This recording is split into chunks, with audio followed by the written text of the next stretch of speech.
Hello student, আমি তোমাদের Rocky sir.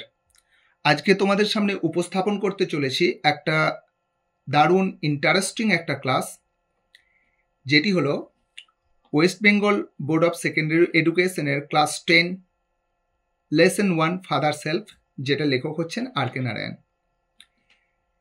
এই ক্লাসটা মাধ্যমিক পরীক্ষার্থীদের জন্য অত্যন্ত গুরুত্বপূর্ণ হতে চলেছে।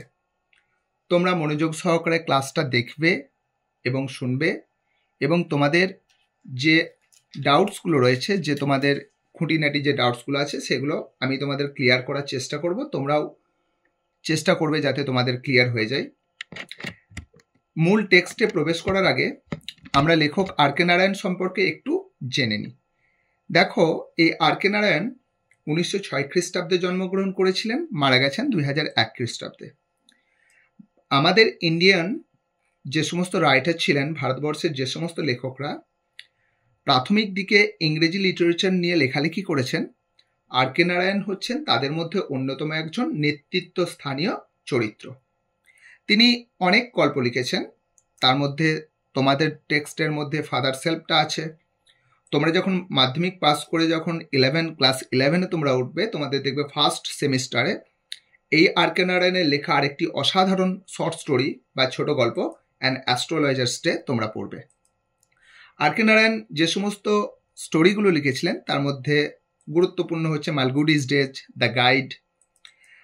তিনি 1958 অর্থাৎ 1958 খ্রিস্টাব্দে সাহিত্য একাডেমি পুরস্কারে পুরস্কৃত হয়েছিলেন।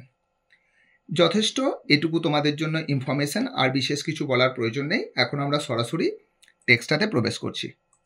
ইউনিট 1-এর lying in bed Swami realized with a shudder that it was Monday morning. বিছানার মধ্যে শুয়েছিল স্বামী, হঠাৎ করে সে একটা অনুভব করলো। কিরকম অনুভব? একটু ভয়, এবং ভয়ের ফলে শরীরে একটু কম্পন সৃষ্টি হয়ে সে অনুভব করলো যে এটা তো সোমবার দিন সকালবেলা চলে এসেছে। এই স্যাডারটা তোমার যদি আমরা একটু অর্থটা যদি ক্লিয়ারলি জানতে চাই, তাহলে কি বলবে? এটা shaking of body caused by fear, অর্থাৎ ভয়ের দ্বারা শরীরের কম্পন সৃষ্টি হওয়া। তো ও সোমবার সকালবেলা ভাবছে, তার ফলে তার শরীরের কম্পন এলো কেন? না, সে ভেবেছিল যে রবিবার দিন, অতএব সে খুব নিশ্চিন্তে ছিল। It looked as though only a moment এগো ইট ওয়াজ ফ্রাইডে। এই তো কয়েক মুহূর্ত আগেই যেন মনে হচ্ছিল যে এটা শুক্রবার দিন সকালবেলা। অলরেডি মন্ডে ওয়াজ হিয়ার, ইতিমধ্যে সোমবার চলে এসেছে। তার মানে এই মনে হচ্ছিল একটু আগেই তার শুক্রবার, আবার হঠাৎ করে শনিবার এবং রবিবার পার হয়ে গিয়ে একদম সরাসরি তোমার সোমবার দিন সকাল চলে এসেছে, অর্থাৎ তাকে আবার স্কুলে যাতায়াত করতে হবে। He hoped he did not have to go to school. সে আশা করেছিল যে তাকে আজকে আর স্কুলে যেতে হতো না, বা স্কুলে যেতে হবে না। অ্যাট 9 o'clock, নটার সময়, স্বামী while I have a headache. নটার সময় স্বামী একটু আর্তনাদ করে উঠল।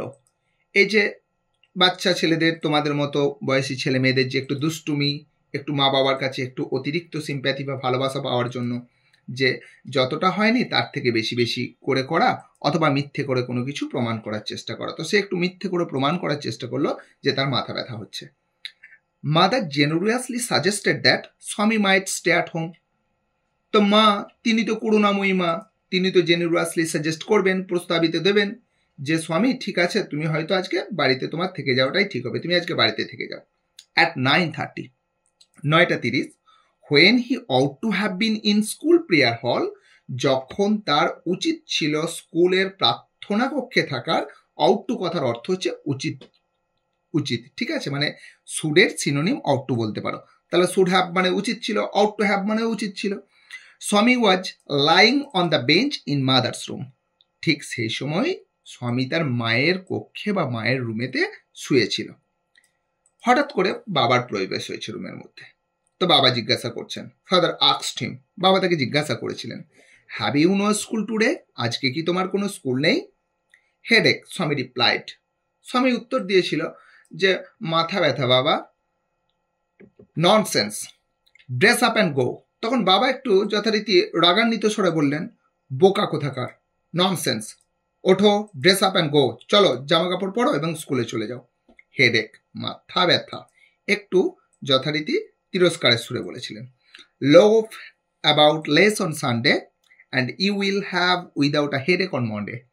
রবিবার দিনটা একটু কম অলসতা করো, একটু কম অলসভাবে এদিক ওদিক যে ঘুরে বেড়ানো সেটা কম করো, তাহলে সোমবার দিন তোমার কোনো মাথা ব্যথা হবে না। স্বামী new how strict his father could be. স্বামী তো জানতো যে তার বাবা কতটা স্ট্রিক্ট, মানে কতটা কঠিন হতে পারেন। So he changed his tactics. অতএব সে কি করলো, তার ট্যাকটিস মানে তার কৌশলকে পরিবর্তন করেছিল, যেটা যথারীতি হয়। স্কুল যাবো না তো যাবো না, তো না যাওয়ার জন্য যত রকম ভান, যত রকম কিছু করতে হয় সে করেছে। I can't go so late to the class. আমি এত দেরিতে ক্লাসে যেতে পারবো না। তো পরক্ষণেই তখন বাবা জিজ্ঞাসা বলছেন, বাবা তখন এই কথাটা বললেন, ইউ উইল হ্যাভ টু, তোমাকে যেতে হবে। It is your own fault, এটা তো তোমারই ভুল, অতএব তোমার ভুল তোমাকেই শোধরাতে হবে। What will the teacher think if I go so late. স্বামী বলছে যে শিক্ষক মহাশয় কি ভাববেন যদি আমি এত দেরিতে স্কুলে যাই। তখন বাবা বলছেন, tell him you had a headache and so are late. তাকে বলবে যে তোমার মাথা ব্যথা হচ্ছিল, সেই কারণেই তোমার এত দেরি হয়ে গেছে। He will scold me if I say so. তিনি আমাকে তিরস্কার করবেন, তিনি আমাকে বকাবকি করবেন যদি আমি এরকম কথা বলি। উইল হি, তাই করবেন নাকি? লেট আস সি, চলো তো দেখি। হোয়াট ইজ হিজ নেম, তার নামটা কি? স্যামুয়েল। তখন স্যামুয়েল বলছে, স্বামী বলছে শিক্ষকের নাম স্যামুয়েল। বাবা জিজ্ঞাসা করছেন, does he always call the student. তিনি কি সবসময় বা সর্বদা ছেলে মেয়েদেরকে এভাবেই বকাবকি করেন?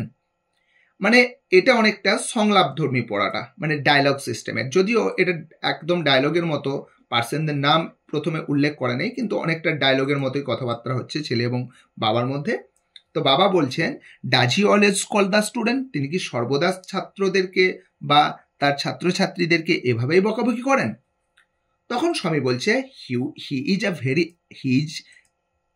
Very angry man. সে খুব রাগী মানুষ। He is specially angry with boys who came in late.